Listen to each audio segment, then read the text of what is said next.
I was one of the guys that founded the red pill movement. I was one of the main guys that was bringing this to awareness because it's important to understand, and what initially it was teaching men to understand the nature of women. What's happened is it's become twisted, right? So even the things like we talked about where it's like 80% of women want the top 20% of men. Mm-hmm. That's a truth. That's a fundamental truth. One way to look at that is to get angry and say, this is stupid. Like women are stupid. Women are whatever. They only want to sleep with chads and they'll just sleep with all these chads. Women are horrible. The danger of the red pill and black pill stuff as it is now is it dehumanizes women to the point where now it feels okay to do violence against them. And that is the danger, especially for a young boy. The attention. But let me caveat this. Let me say that, so I was one of the guys that founded the red pill movement, right? So I want to say this because there's been some things that have been twisted. I've disassociated myself with that in the whole quote, manosphere, because it's become something that it should have never become, right? So the idea behind the red pill, right, comes from the Matrix. You take the blue pill, you take the red pill, right? The blue pill, you go back to your fantasy world. The red pill, you find the truth. So the red pill represents the idea of giving the truth, right? And so I was one of the main guys that was bringing this to awareness. Because it's important to understand, and what initially it was teaching men to understand the nature of women and female sexuality. So things like very simple concepts like women don't like nice guys. They prefer the bad boy type of, right? That's just, you're going to find that. So when you are like overly nice, giving girls flowers and just like being a pushover guy, right? Then you're even though women say that's what they want, that's not what they really want. So it's like these kind of simple things that are fundamental truths about reality, and you've been lied to, but the whole idea behind this is it's like I could give you the example of saying, all right, the Navy SEALs, it's really hard to become a Navy SEAL. There's a high selection process. Most people wash out, right? So if you get the truth to say it's really, really hard, that should inspire you. And you should say, okay, well, I'm going to become one of them. Like, I'm going to prepare myself and be right. It shouldn't make you say, well, screw the Navy SEALs. I hate the Navy SEALs. They're horrible. The Navy SEALs is stupid, right? That's not the idea. And so what's happened is it's become twisted, right? So even the things like we talked about where it's like 80% of women want the top 20% of men. That's a truth. That's a fundamental truth. But there's two ways to look at that, right? And the one way to look at that is to get angry and say, this is stupid. Like women are stupid. Women are whatever. They only want to sleep with chads and they'll just sleep with all these chads and this is, horrible and women are horrible. The other way to look at it is, oh, okay, now I know. So I need to really work hard and become one of those top 20% of men. Like it should inspire you. And so, when I was first talking about these concepts before, again, it became twisted before the whole Andrew Tate thing happened, my view on it is I want to teach you reality so that you can become better and understand it. But it was never, ever meant to be, at least in my mind, ever hatred towards women. It's not, because the reason why is because it's the antithesis of what I've been teaching guys for a long time, which is it's the victim mindset. When you blame someone else, when you don't take personal accountability and responsibility, right? And so I want to kind of lay that as a framework, because the reason why I want to say that is because I think people look at this whole thing and they throw it all out, or there's not a lot of empathy for these guys, because it is a difficult situation to be a man today, especially the way society is, especially not having that identity or a place in society. And so it's just that the message of the truth is a good one, but you've got people, content creators out here today and guys that are making it all negative. You've got the black pill kind of spin off from that, which is guys that just think only thing that matters is looks, and that's all that matters. And so we're in this really crazy twisted place where it's become victim mindset, it's become hatred towards women, it's become using some of these things that are true and some of them that aren't even true now that they're espousing in order to show why women are bad, specifically why Western women are bad. Right? We've talked about this so many times on the podcast with the passport bros and all of these things. But what it does is it creates, when you know, historically throughout history, we've used propaganda in order to slaughter people. Right. So if you're going to war, the way that you get a young man to kill another human, right, is you have to make them dehuman. You have to dehumanize them, right? So this happened throughout all of the major wars, is that there was propaganda, right? You know, not to, I hate when the internet goes to Hitler, but one of the things that the Nazi Germany did was they dehumanized Jews. They drew these characters of the big noses, and they drew them as rats, and they're just steal money. They don't even have any kind of morals. So they made them subhuman so that people could feel okay killing them. And that happens in every single war. And so the reason why I think this is super, super important is because the danger of the red pill and black pill stuff as it is now is it dehumanizes women to the point where now it feels okay to do violence against them. And that is the danger, especially for a young boy. Yeah. I mean, after listening to everything you just said, and it's very true, I think that when you talked about the Navy SEAL thing, it like clicked in me that these men and boys, the content creators and the people consuming it, live in fear. Yeah. They're afraid that they will never be with a woman. Right. And what breeds anger? Fear. Yeah. Yeah. Where there is fear, there's anger. Yeah. And so they might not realize it, but their anger, they think that they just hate women. And like you said, they are trying to, you know, dehumanize them so that they don't feel the guilt and the shame for what they're doing. Right. And they feel like it's not their fault. But the reality is that it's coming from a place of fear. And those men who are saying, you know, women only want this, have, instead of promoting inspiration or like something that they can grow towards, they're afraid. They're afraid they will never get there. So they are afraid to try. So they never do try. And so they just try to fight the thing that they're afraid of. And they're afraid of women, not in the sense of like, this woman's going to beat me up. Right. But they're afraid in the sense that they will never find a woman who loves them or wants to be with them or even just be with them for a night. It all stems from fear. Exactly. And that is why, like I mentioned earlier, it is a weakness. They think it's a strength. They think all their anger is strength. And a lot of people think that anger is strength, not just men, not just these men that hate women. A lot of women use anger to try to have a pseudo sense of power. Right. But really, that also stems from some sort of fear, right? They felt like weak and that they were hurt in the past. And so now they're going to be big and strong and yell at people. Yeah.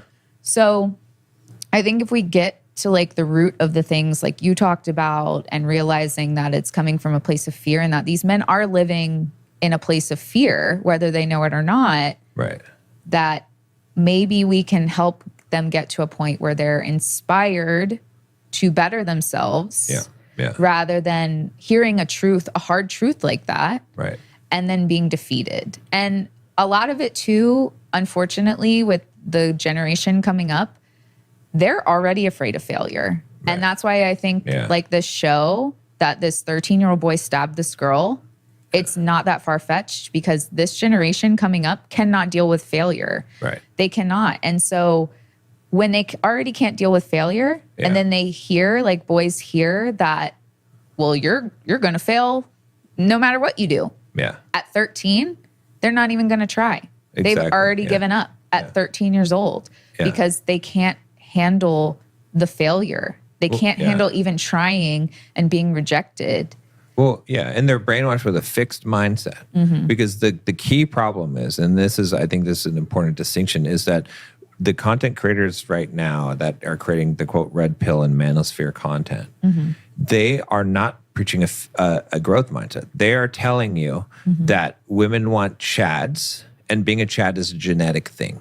Right. That's what they're primarily saying. There, I know there's variations of it, but their focus and they're saying that the way that women behave in a way that you don't like is genetic, and that's how it is. That's how and those things, those are fixed mindset. There are certain truths that are in there, but when you approach it as there's nothing you can do about it, like what is the red pill solution to this problem? It's go your own way. It's don't ever trust a woman. Don't ever marry a woman. But what does that right? even It's like, really mean? Because you should be going your own way when you start listening to the content, right? So what is going your own way besides just hating women? Like what is the difference? Like, and now they're telling you to go your own way and screw women, like in the sense of don't deal with them. Right. Yeah. But that's not what they want deep down. And a lot of them are with women too. Like some of them are married. Yeah. That are telling you to hate women. They obviously don't hate women. They might not treat the person they're with very well. Right. But you're listening to someone tell you to do whatever you want. Like, don't worry about women because they suck. When they have a woman. Right. And when they'll say, I don't hate women. We don't hate women. But it's not a truth, because if you think of someone to such a low degree, that's the same thing as hating them. You might not say, "Oh, I hate women," but if you see someone only as having negative attributes, and that is what you focus on, and that's what you talk about every day, then that is equivalent to hating them. Whether you say the words "I hate them" or not, you are expressing hatred towards that group. And the contrast of this too, which I think this is interesting, because now people are coming back somewhat the other way. They're like, well, we don't want this. Is that, back in the day, we've talked about this before, I used to be a dating coach, used to teach guys how to pick up women, do a pickup coach, whatever, pickup artist, whatever you want to call that. And that coaching for men was pretty valuable. Now, given it's almost like the lesser of two evils, but I wouldn't even call it an evil. It's just not it's better for a man to find fulfillment in one woman, to not be chasing women and trying to have one-night stands. Like we know this, right? It is so much better to have a better than perfect relationship and to have. Well, it's better to just not use women to make yourself feel better. Yeah. Like, I get what you're saying, that like they need to learn the skill. And to be honest, like I don't even think it's necessarily the getting laid part. I think it's the skills that you need, the social skills of going up and talking to people, because that translates not just to women. But I think that I need to say that using women exactly, just to fulfill something that's missing inside of you, that you need a woman to have sex with you to feel better about yourself. Right. That is also another sort of danger that men can get into, and plenty of men do. So it's a delicate balance. Like, I agree with you. Well, and just I'm glad you said that, because it's not, again, that still would be that, even if you're that kind of person, that's still, you're still not committing violence. So you're still in a better place. It's not where we want to be. It's not ever what I taught, just to be on the record as well. My teachings, even in that area of picking up women, were more akin to, we'll talk about his book, Zan Perion. He wrote a book called The Alabaster Girl, which is a really good book for all single men. Should read that book and understand that. But of romancing women, is being a seducer as opposed to a user, right? So, but my point is that, like, teaching guys how to pick up women, it's a growth mindset. They're learning that there are things that they can do that can improve their situation, that they can get laid, that they can get a woman's interest. These are important skills to learn, because it gets rid of hopelessness. And so, as much as some people look down on, oh, you're teaching guys to pick up women. Yeah, but do you realize what's going to happen if these guys don't learn that? They're going to learn other things. They're going to have a fixed mindset. Again, I'm not saying that they should, be jerks and whatever. That's never going to be the teaching, but they have to, young men especially, have to learn to go out there and go and talk to women. They have to overcome those fears. They have to learn to develop themselves, to go to the gym, to dress better, to do the things that show them that there is some sovereignty, some, they're not, what's happening is they're getting learned helplessness, right? You've read the studies with the dogs and right? So it's like they need something to teach them that they can improve their situation. But I think they need that as children. Yes. And I think all children do. And I think that I'm going to be bold here and say this, that the therapy culture, the bad therapy culture of just coddling. Validating to a point of not trying to actually like fix anything and allowing, not just kids, but adults to constantly refer back to these things and just live there rather than work through it is harming all of our children. Oh, yeah. And I think that, yes, what you said is necessary, but I think that as parents ourselves, like where a lot of parents are messing up because they're scared to be bad parents and they're scared to do the wrong thing. Yeah. And I've, been guilty of this as well too, is, they want to save their kids from making a mistake. And so they help them and they don't really allow the kid to go through things and to fail and, to be last or, things that we've kind of taken away from children. And that's why they don't even try a lot of the time. They're afraid to try because they're afraid to fail. Yeah. So they don't even start. And so they don't have this resilience that we had when we were growing up. And I'm not saying that how we grew up was great either. I know everybody our age has some sort of things that they went through that, our parents didn't necessarily get right. But I think that we focused, as now we're parents, so much on, okay, well, we're going to try to get everything right, that we've actually taken away the hard opportunities from our children to do stuff and suffer the consequence, or maybe it doesn't turn out the way that they want. And now they can't handle that because we have taken away that hard moment. And either they do have that hard moment and we try to minimize it, in a way that instead of like supporting them and being like, I'm sorry that you're going through this, we're like, oh, well, they don't know what they're talking about. You're the best one there. So our children are believing this. And I'm not saying to tell them that hey, look, you came in last. But supporting them in a way of like, I'm really sorry, that's got to be really hard. Like, do you want to talk more about it? Or in that way versus trying to diminish their failures to the point where now they've never failed.